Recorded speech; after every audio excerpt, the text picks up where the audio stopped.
urinarias. Un tema muy discutido, muy frecuentemente visto en la consulta, sobre todo de consulta externa, y que de una u otra forma crea discordancia a veces con los síntomas cuando no son bien agrupados. Para ello vamos a hacer revisión también de las partes del vocabulario para ir conociendo y definiendo cada uno de ellos. A ver.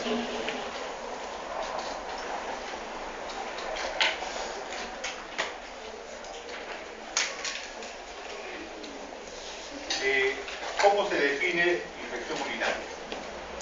Y se dice que existen infecciones urinarias cuando existen gérmenes patógenos en la orina.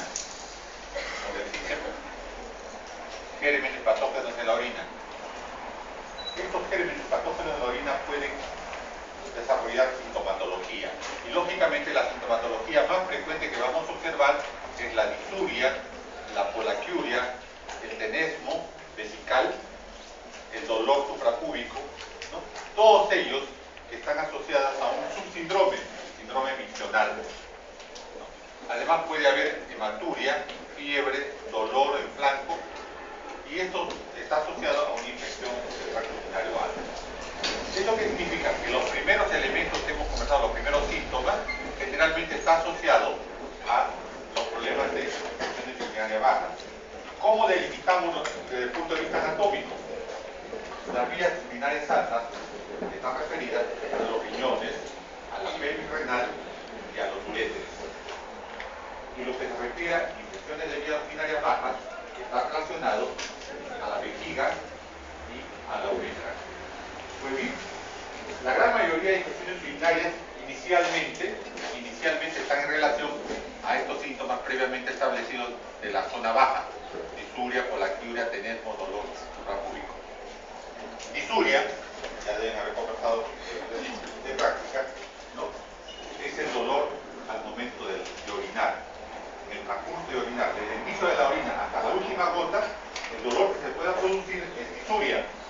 La polaquiuria está en relación a la frecuencia aumentada de la necesidad de orinar, acompañado de escaso volumen al emisionar. El tenesmo vesical está en relación a la sensación de querer orinar habiendo terminado de realizar el ciclo. Cierro el caño y todavía tengo la sensación de querer orinar.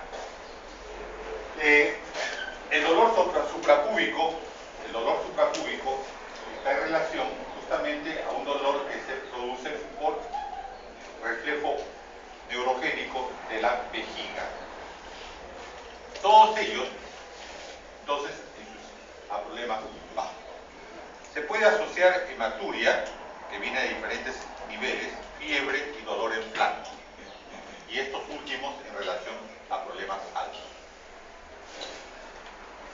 Hay infecciones urinarias que no dan manifestaciones localizadas.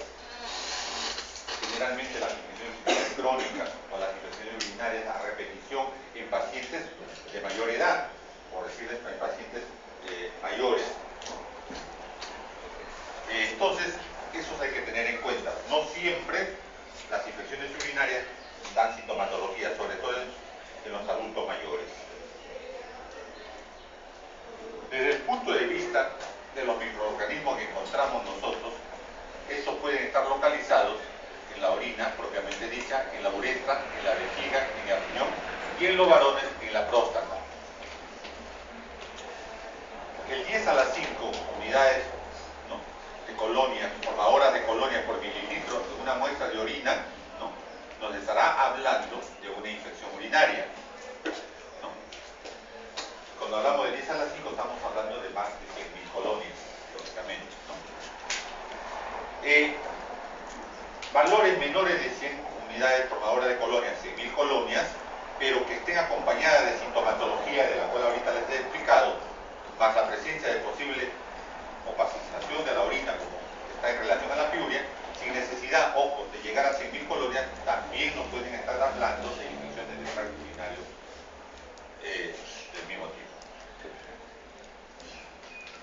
Tenemos, en algunos casos, en que al hacer el cultivo, tenemos 100.000 colonias y al mismo tiempo, ¿no?, encontramos 2 especies de gérmenes. Esto es totalmente infrecuente y está relacionado generalmente a una contaminación de la muestra de orina tomada. Por ello, es importante valorar algunas cosas que lo vamos a ver más adelante.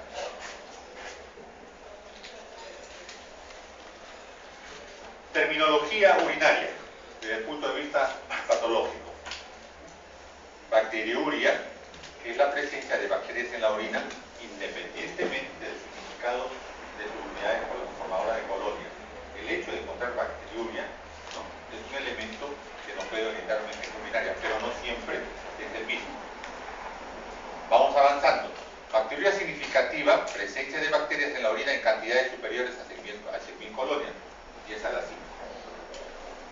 Infección urinaria, ¿no?, es toda bacteriuria significativa, ojo, mayor de 100.000 colonias, con sintomatología de la cual ya hemos apuntado. Y bacteriemia, presencia de bacterias en el torrente circulatorio, en el torrente sanguíneo, independientemente del significado clínico. Les decía que algunas infecciones urinarias no dan sintomatología, pero dan un proceso séptico, generalmente en pacientes mayores o en niños lactantes, recién nacidos. Los 2 polos de la vida también hay que tener en cuenta que no siempre hay una respuesta clínica formal. Y es importante en este caso el cultivo en sangre. Y entonces la bacteriemia, ¿no?, es la presencia de bacterias en el torrente circulatorio independientemente del significado clínico. Esta frecuencia, su frecuencia es baja, ¿no? Generalmente hay problema en la orina, infección localizada y sintomatología. En relación a otros cuadros clínicos, a otras localizaciones en la economía de nuestro cuerpo, las vías urinarias representan el 80% de los casos. Aparato respiratorio alto, 91, bajo, 53, digestivo, 39, cutáneas, 40. Entonces, de todo el conglomerado de incidencia de infecciones, las vías urinarias es uno de los altos porcentajes que tenemos que tener en cuenta como parte de un cuadro clínico séptico, sobre todo, ¿no?, en relación a personas que podrían ser asintomáticas. El aparato respiratorio 91. Esto nos sirve para que, cuando estamos ante un paciente y por diferentes motivos no encontramos una sintomatología que localice topográficamente el problema de infecciones, entonces tomamos nuestra incidencia epidemiológica. Generalmente al interno y al residente le decimos: ya valoraron las infecciones que puede tener este paciente, ya revisaron aparato respiratorio, ya revisaron vía urinaria, ya revisaron digestiva, ya revisaron piel, porque la piel también es una de las causantes de los problemas. Y lo hacemos justamente verificando porcentajes, ¿no?, de incidencia a las cuales tenemos que seguir. En estudios por edades de infecciones urinarias vemos, ¿no?, que la incidencia mayor, ¿no?, está en 2 puntos. En preescolares, ¿no?, de 1.5 a 3, ¿no?, y en geriátricos, de 10 a 30. De 10 a 30. Son incidencias de las infecciones. Ya les hablé la definición de disuria, ¿no?, ya les hablé de ello. Y habría que valorar no solamente el mismo hecho de una infección urinaria baja, en este caso estrictamente desde el punto de vista anatómico, relacionados a la vejiga y a la uretra, ¿no?, para hablar de disuria, sino procesos de enfermedades anómalas que están en los órganos vecinos.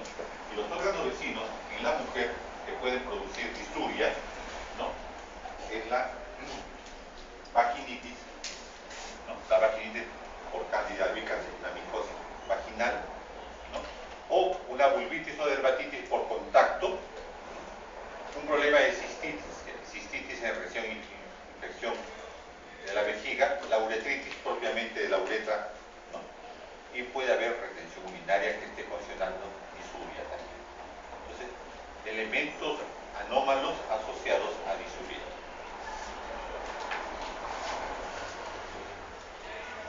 En los varones, generalmente en los varones, las infecciones urinarias son infrecuentes. Son infrecuentes. ¿Hasta qué edad? Hasta aproximadamente los 50 años de edad. Es totalmente infrecuente una infección urinaria en un varón.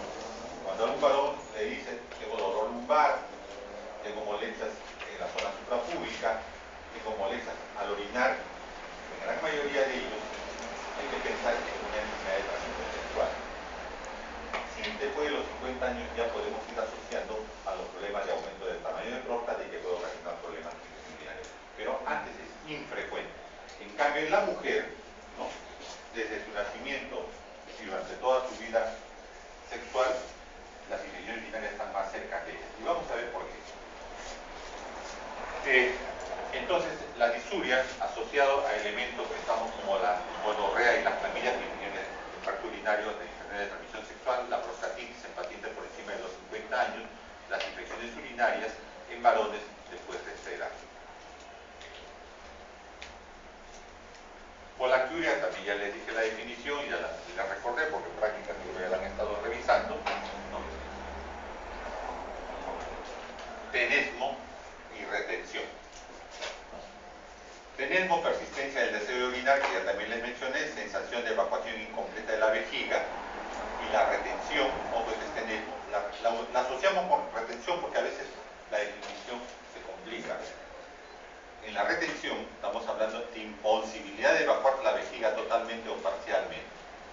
¿Por qué? Porque hay una obstrucción del flujo urinario, causas mecánicas, causas inflamatorias, todo ello debe producir una retención, ¿no? Hipertrofia prostática del varón, cálculos en el hombre y en la mujer, lesiones traumáticas de la uretra en hombres y mujeres.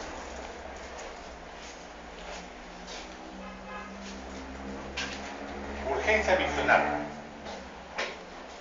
La urgencia miccional es la necesidad súbita, imperiosa, imprescindible de orinar. Es el proceso de necesidad de orinar que no soporta ningún atenuante. No es que yo contraiga el músculo oclusor y evite orinar, y que mentalmente, llegada la evolución al cerebro, nos quedemos sin orinar. Acá no. Acá si yo no orino, me mojo, ¿no? Y esta relación a la cistitis, a la hipertrofia prostática en el varón y al embarazo.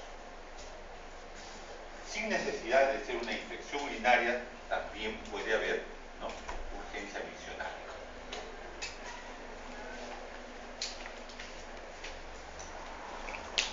La urgencia miccional también se da por infección distal de la uretra en la mujer que ha tenido su primera relación sexual.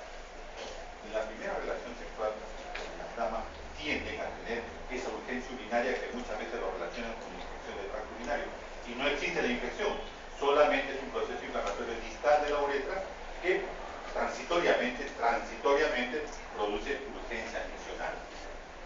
En la historia clínica, lógicamente, al hacer la historia clínica, conocer la enfermedad actual, que solamente se describe de una forma localizada a un episodio inicial, ¿no?, inmediatamente nosotros vamos a verificar que lo que existe es una urgencia miccional. Las causas de las infecciones urinarias, en su gran mayoría, están relacionadas con gran negativo, bacilo gran negativo de Escherichia coli.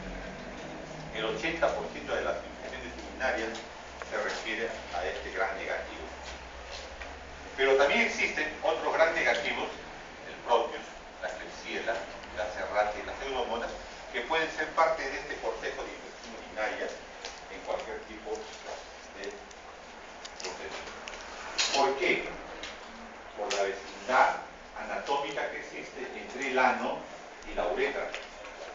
Si decimos que las infecciones urinarias son más frecuentes en la mujer que en el varón, entonces estaríamos abocados a pensar que este es un proceso inicial.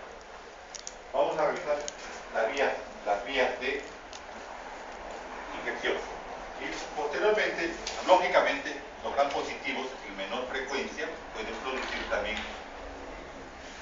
como agente biológico de las infecciones urinarias.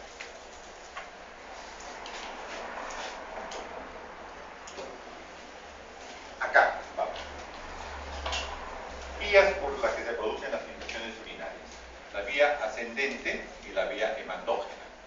La vía ascendente, pues, es la infección que se produce a partir del orificio uretral y que va subiendo de forma ascendente, para la redundancia, hacia la vejiga, hacia los uréteres y hacia el riñón, ¿no? Y la vía hematógena, la que se produce por esta vía a partir de focos infecciosos, ¿no? Focos infecciosos lejanos.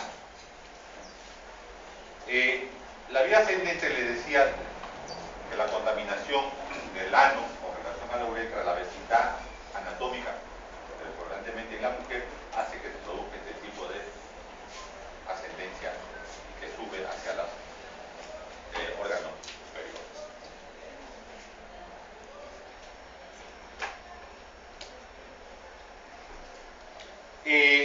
La orina es un excelente medio de cultivo, es muy cierto.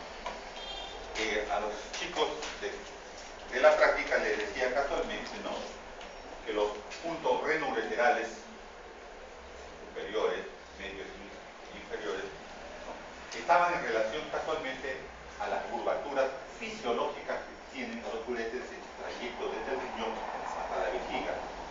Y lógicamente les decía que el goteo de la orina, ¿no?, la velocidad se pierde en estas curvaturas fisiológicas y por lo tanto en estas se produce mayor tiempo de contacto de la orina con el epitelio uretral. Y si el foco infeccioso, la orina está contaminada, está séptica, por lo tanto produce inflamación justamente en esos puntos. Y nosotros semiológicamente lo podemos valorar al hacer, ¿no?, la palpación de los puntos renoureterales. La palpación de los puntos renoureterales. Pues bien, sucede que si la orina se retiene en un punto por un tiempo prolongado, es un medio de cultivo. Yo les digo también, bueno, ahora ya todos casi en la ciudad, en la zona moderna, tenemos evacuación fácil de la orina a través de los waters, pero en otras zonas no pensemos que todo el Perú es igual. Cuando hagan ustedes en Perú van a ver que la vida es totalmente diferente. Y nos sentiremos muy felices de vivir aquí en Lima y de tener nuestros padres que pueden apoyarnos. Pero el hecho de tener un vacío, familias que orinan en vacío, lo guardan debajo de la cama y se olvidan de evacuarlo, en la tarde que regresan sienten hedor a amoníaco. La descomposición de la orina es tremendamente alta. Llevándolo en forma proporcional a una éstasis urinaria, entonces esta orina retenida en los genitales, sea uretre, sea vejiga, son medios de cultivo para agrandar aún más el problema de infección urinaria.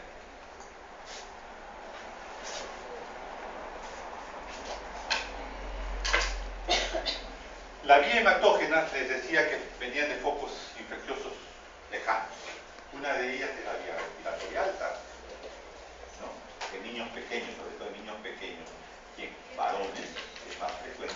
Tenemos infecciones urinarias que estas ya sean las que pusieron, sobre todo a los gram positivos, ya en este caso a los gram positivos, cerca a la vía urinaria, y por lo tanto representan un bajo porcentaje, 2 a 3 de la pielonefritis, porque va por vía hematógena, ¿no? Es más frecuente el estafilococo aureus y menos frecuente ya los gram negativos como la salmonela, la cándida, generalmente está en relación, ¿no?, a personas inmunodeprimidas.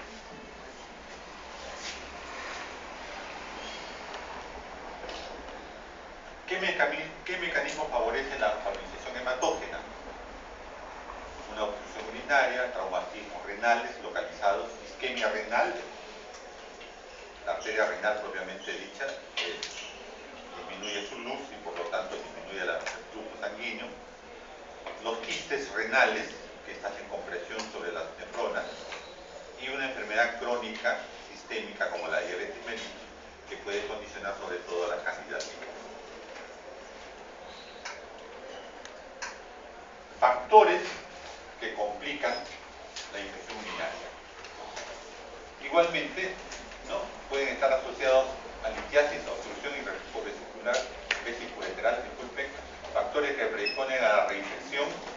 La reinfección está en relación a vaciamiento incompleto de la vejiga.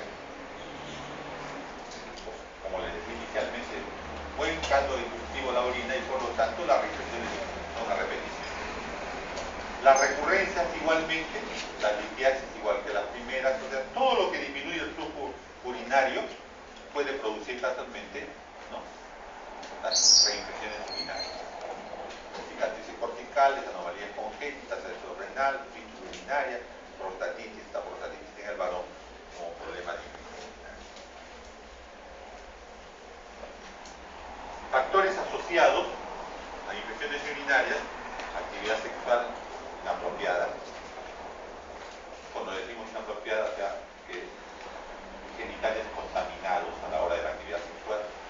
Embarazo, ¿no?, que por compresión, por el uretre disminuye la velocidad de la orina hacia la vejiga. Obstrucción hipolitiásica, disfunción neurogénica, pacientes que tienen traumatismos neurológicos a nivel de L5, S1, que producen casualmente también disminución de la evacuación de la orina. El reflujo vesicular por la litiasis y factores genéticos.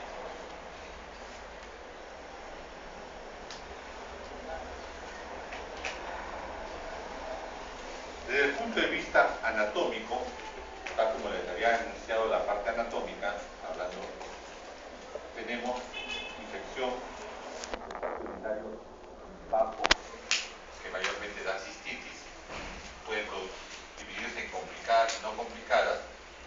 La infección del tracto urinario alto, vejiga, ureter, pielonefritis, también igualmente complicadas y no complicadas.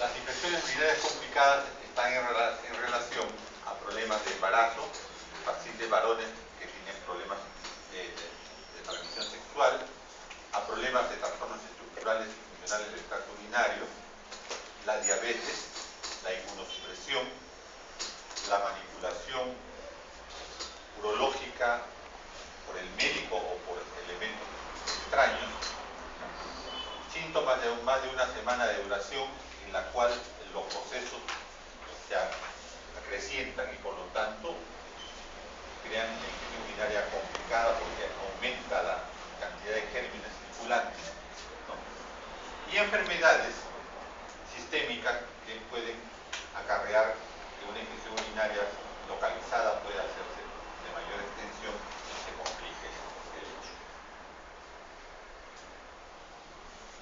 En la anamnesis hay preguntas claves que no podemos dejar de hacer a un paciente que asumimos que puede tener un proceso de infección urinaria. ¿Cuándo comenzó a presentar la infección dolorosa al orinar? ¿Hay dolor solo al orinar? ¿Desaparece el dolor después de orinar? ¿El dolor se siente en la uretra, o sea, en la zona más distal? ¿Hay dolor de espalda? ¿Hay dolor lumbar?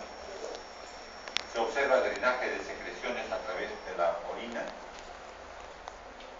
¿La orina tiene un olor anormal? La orina sabemos que tiene un color subgéneris, ámbar, tiene un olor subgéneris, igual que las heces, igual que la sangre.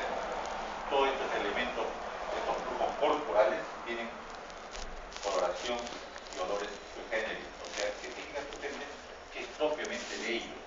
No se puede comparar con otras sustancias. Esa es la idea de subgéneris. Hay cambios en el volumen o en la frecuencia de la misión. Se presenta urgencia de orinar. Son preguntas que no deberíamos dejar de hacer, sobre todo cuando tenemos pacientes que tienen estas sintomatologías. Se detectó algo de sangre en la orina. ¿Qué medicamentos ha tomado para diferenciar el color, ¿no?, con la orina? ¿Podría estar embarazada? ¿Ha habido algo de infección de vejiga previamente? ¿Erupción o picazones en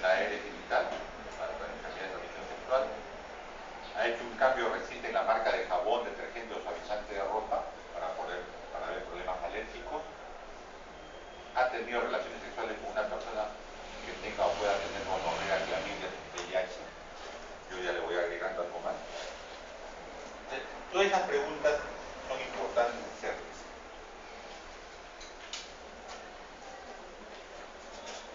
Cuadros típicamente localizados y que están en relación a una infección urinaria. En este caso, el tracto urinario bajo, la cistitis aguda bacteriana, o sea, la infección de vejiga. En el 95% de los casos referente a la mujer. En el hombre es muy infrecuente que solamente exista cistitis. Entonces, la vía de acceso ascendente, cateterismo, coito, reflujo uretrovesical.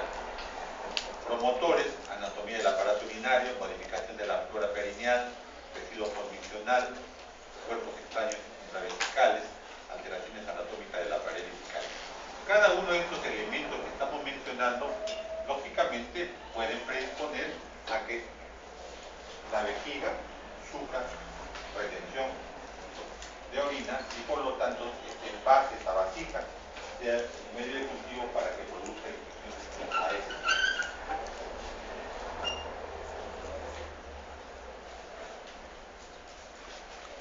Acá, para reforzar el conocimiento por qué el factor anatómico es crucial y responsable de la incidencia en ambos sexos. Decíamos que la mujer está más predispuesta a las infecciones urinarias, ¿no? Pues bien, resaltamos eso, la longitud de la uretra, ¿no? La proximidad del meato urinario al ano, ¿no? Ausencia de factor prostático bactericida. Estos elementos de juicio hacen de que la mujer esté más expuesta a infecciones urinarias.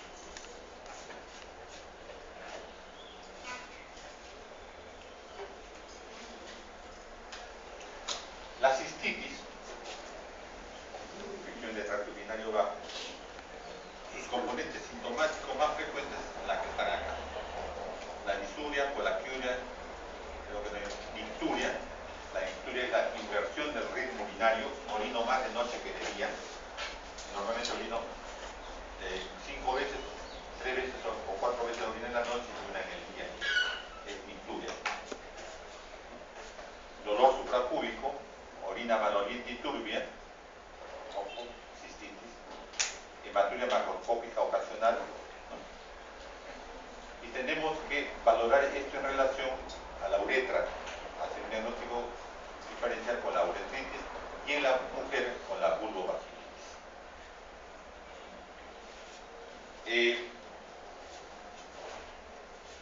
Hay que recordar un término, ya que estamos hablando de nicturia, hay que recordar un término, enuresis.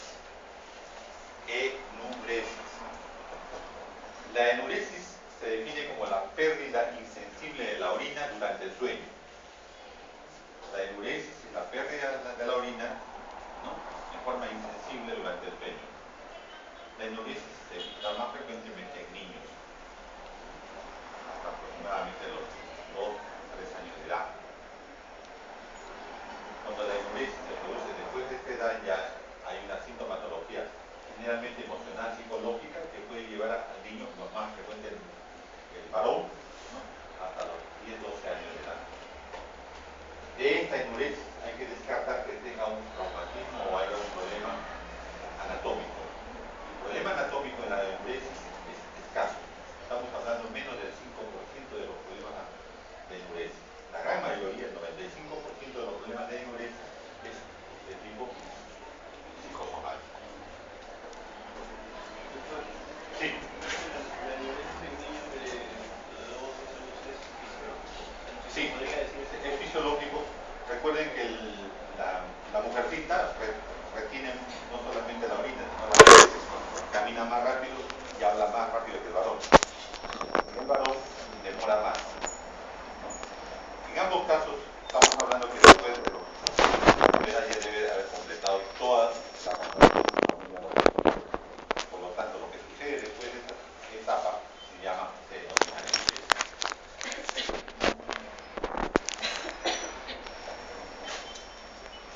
El niño peón, pues, ¿no? Eso nos damos cuenta cuando vamos a visitar a nuestros amigos y vemos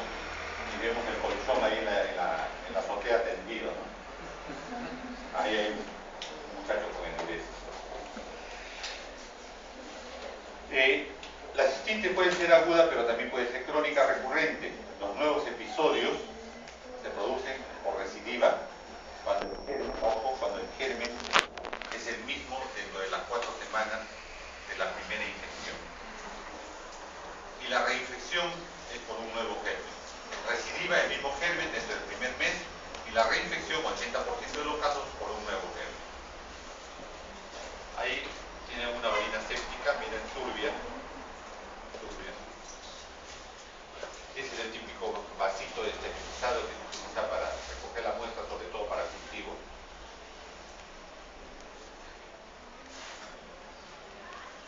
Pues bien, hay infecciones urinarias complicadas.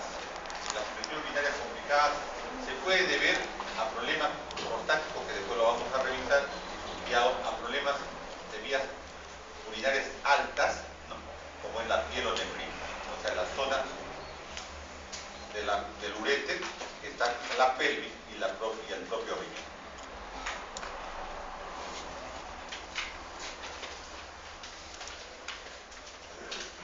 La complicación de las infecciones urinarias y más repetidamente altas, ¿no? Se debe a una obstrucción en el flujo urinario, ¿no?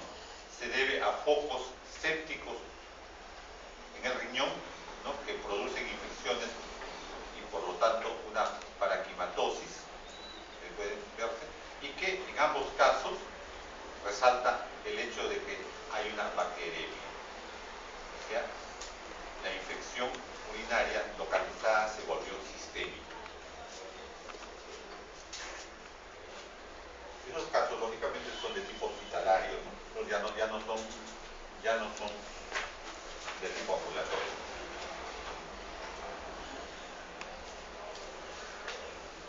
Me paso de largo lo del prostatismo porque lo vamos a revisar en uropatía autoconstructiva por un momento. Signología de la pielonefritis aguda. Infección urinaria alta, ¿no es cierto? Estamos por encima de la vejiga. Pues bien, ya no solamente se presentan los signos localizados desde que hemos conversado, disuria, polaclura, pero ya ahora se presentan sintomatologías de tipo sistémico. Fiebre, escalofrío.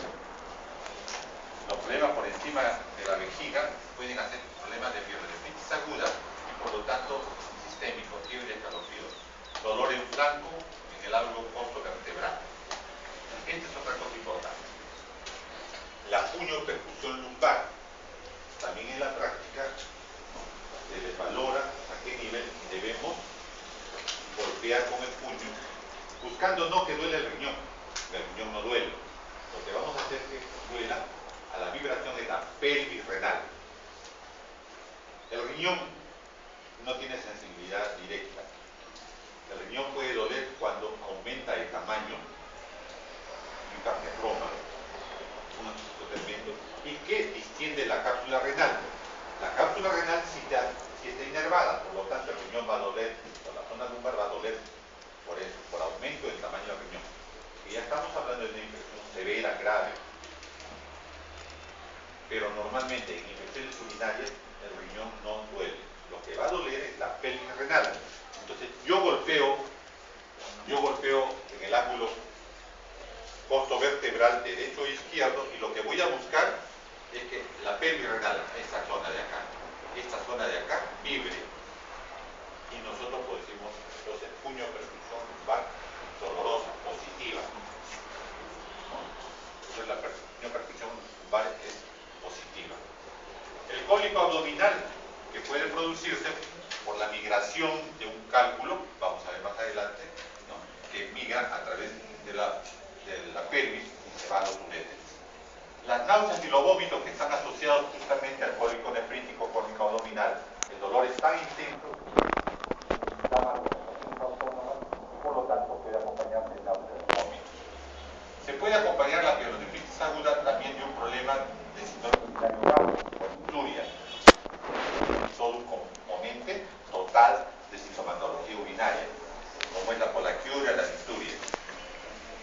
La orina, a la hora de valorarla, va a haber microhematuria, va a haber piuria, va a haber bacteriuremia. En estos casos, ¿no? Estamos hablando de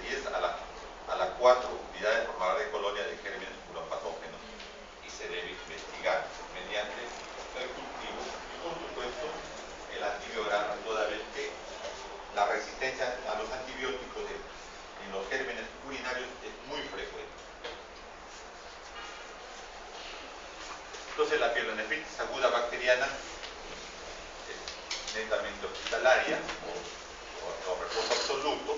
Necesitamos tratar la urosepsis, necesitamos tratar si existe el absceso renal, ¿no? O podemos tratar también la complicación de la pielonefritis aguda bacteriana. El riñón, por vía hematógena, puede, y por vía también ascendente, puede producir localizadamente, ¿no?, abscesos renales. Abscesos que de una u otra forma producen infecciones sistémicas y que estén en relación justamente en forma secundaria a un cálculo, a una infección urinaria de otro origen y también a procesos sistémicos como los diabéticos.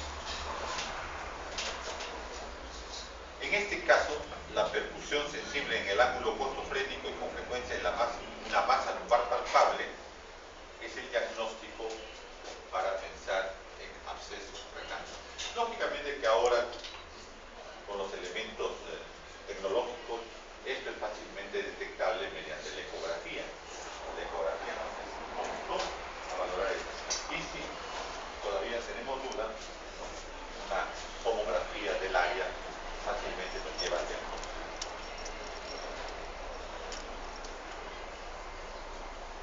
Así como hay pielonefritis aguda, que es todo un cortejo de síntomas y signos, existe la pielonefritis crónica, ¿no? La pielonefritis crónica está dado en pacientes con antecedentes de infecciones urinarias a repetición, muchas veces desde la niñez, ¿no? Inicialmente por infecciones ascendentes, de las que hemos conversado, y que pueden causar, paralelamente a esa infección urinaria, insuficiencia renal crónica. También puede, en la edad adulta, valorarse la hipertensión arterial, la proteinuria, el síndrome nefrótico, la insuficiencia renal crónica o alteraciones anormales